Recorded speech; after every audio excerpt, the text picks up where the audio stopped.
thank you, Olean Times-Herald and Olean High School, my family, friends, and supporters, and all of you, and especially Mr. Reed supporters, for being here tonight. I am grateful for the opportunity to introduce myself and unvarnished by campaign advertisements and your support for November 6th. It's great also to be home in Western New York. I grew up in Rochester. My father left high school to help his family and came home from the Second World War to open a downtown restaurant. My Irish mom was a barmaid in the tavern across the street, and there is where I learned the meaning of family commitment and hard work. I am grateful for all of the formal education I have received since, but my best education was had in that restaurant, drawing a Jenny Cream ale for all the people I met from all different walks of life. As a teacher, attorney, internet policy, and cybersecurity specialist, I have a professional career of results. Long before they became household words, I have worked on net neutrality, intellectual property, broadband deployment of the internet. I entered politics out of an abiding concern for our national security and the integrity of our democratic process. If elected, I will be the only representative who has a background in this area, which we dearly need to address.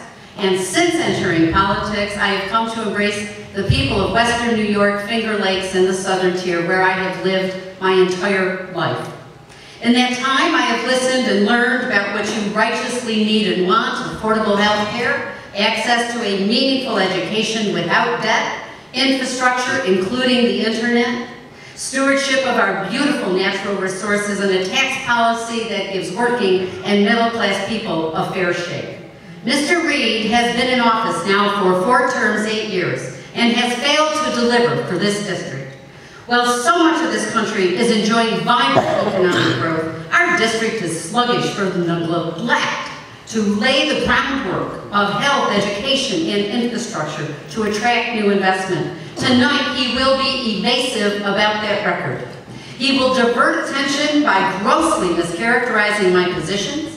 He will try to divide us by fear-mongering, and he will pose as a no-labels bipartisan, but we will see in how he behaves tonight that he is neither. Perhaps the most important issue and lesson that I have learned from campaigning is that every person in this district wants and deserves dignity and respect as an individual, no matter who you are, where you live, or how much money you make. And I offer unity of people and purpose so that together we can live, fight for, and love this country, the United States. You know, I'm just Tom. I'm the youngest of 12. You guys know me. My father passed when I was 2. That means the family was raised by my mom, a single mother. And I will tell you right here, right now, as we were raised on a military death benefit check and a Social Security benefit check, I have never and will never cut Social Security and Medicare, as my opponent claims I intend to do. I will save Social Security and Medicare for generations to come, because they are a backbone and a safety net that needs to be fought for. You know, in that household where I'm now raising my family, same house that was built by my grandfather in 1921, same house that I was raised in, I was taught by my mom, you work best when you work together. And that is why I'm proud of my bipartisan record. I am proud of being the co-chairman and founder of the Problem Solvers Caucus in Washington, D.C., the only bipartisan caucus where we get together, 48 of us, 24 Democrats, 24 Republicans, to talk about the issues, respect each other, and have a dialogue, but yet are proud Republicans and proud Democrats. I will not shy away from fighting extremism when I see it. I will stand up to extremism each and every day. And that is, I think, what you will see here tonight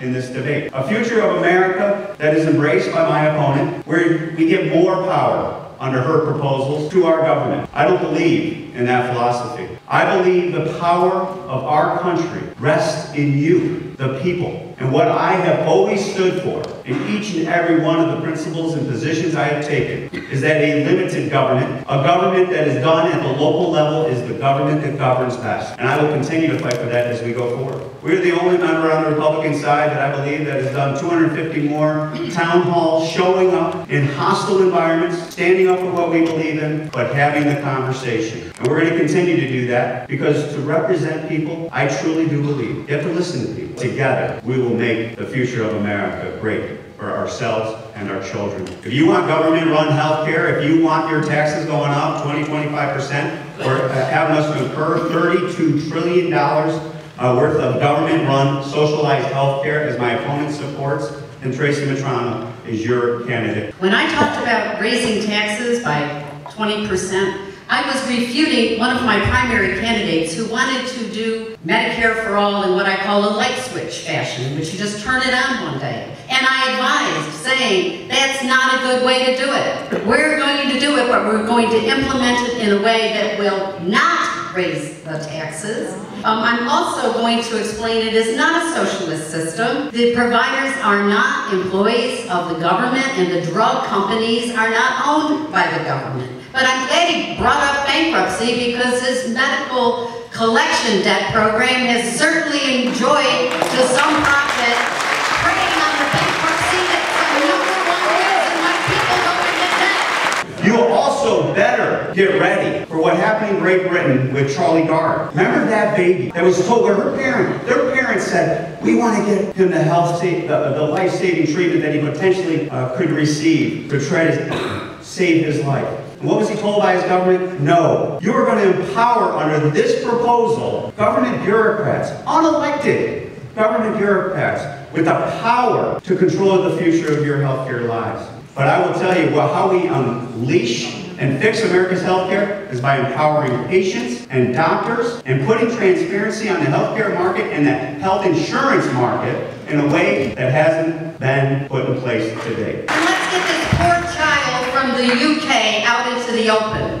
It was a child for whom all regular approaches had failed. There was an experimental drug that was not allowed, but you know what? At least he had health care to start with, unlike the 8,000 children in this district who don't have it. We spend too much on health care in this country, $3.5 trillion, because the delivery revolves around profit, not taking care of people. There's no competition in the market that Mr. Reed supports by all of those insurance companies that give him tremendous amount of corporate donor dollars. Attacking my wife and her business because she's an independent woman who wants to pursue her own career is sexist and just a cheap, offensive political attack. Sexist?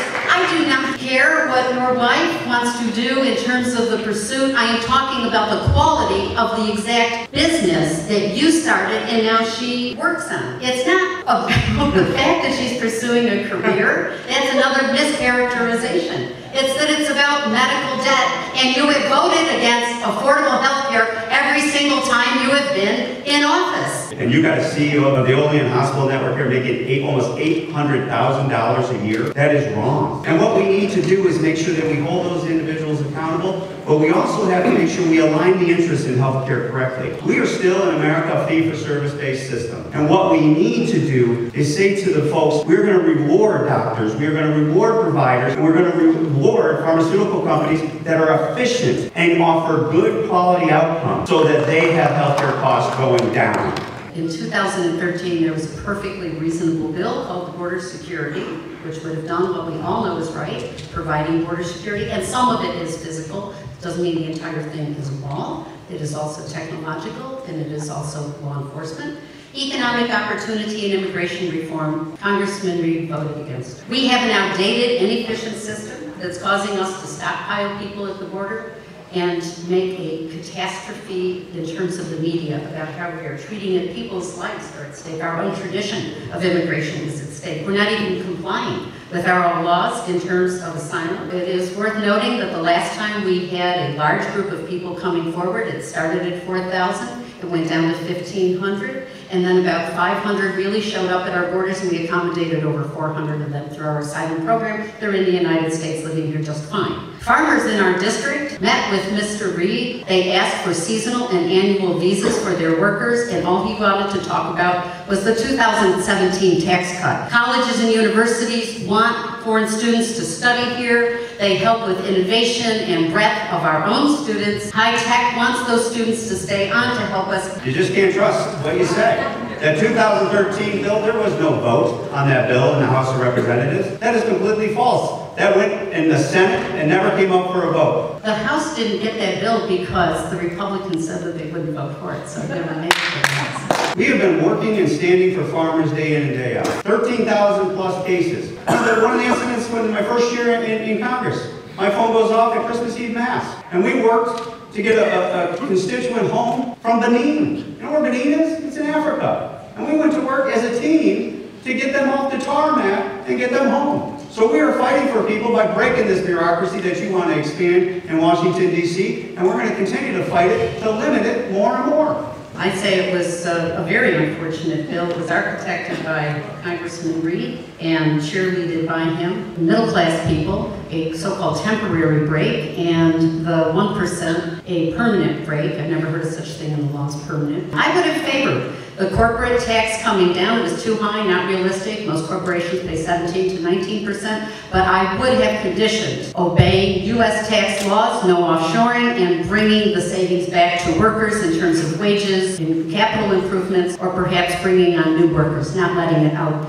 to the shareholders. I supported the tax cuts bill because I do believe in lower taxes. My opponent says that she wants to raise taxes because she's opposed to the tax cuts. Tax cuts are working. I was just at Massive Construction right here in Olean last week, and they were telling me about how they're investing in their business and they're hiring new people and they're growing wages and giving that back to the people that work for them that are part of their family. Those are the small businesses that I listen to. Those are what this tax cut bill was about. Keeping their money in their pocket to invest it where they know best and want to put that money to grow. What she's advocating for is that government would tell corporations where you will put your money, where your small businesses will put your money. I have never said, and I will pledge to you right now, I will never vote to raise taxes, no matter what. I'm working in middle-class people, but I think the 1% should pay their fair share. Cutco Nines, right down the road, is looking at expansion because of the tax cut bill that we put forward. You remind him that at Dresser Rain, when he came in here in 2010,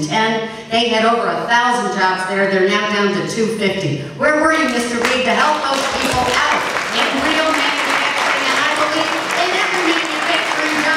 I am endorsed by the AFL-CIO. You are not.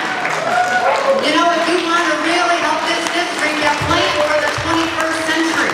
You bring in health care that people need to be healthy. You show up for the opioid bill so people can get treatment. You get education that is geared both for vocational trade and certification, as well as for 4-year degrees without crippling debt. You make sure there's an infrastructure in place. No one's going to come here without the internet. This is the 21st century, for heaven's sake. This is how you neglected this district. You don't care.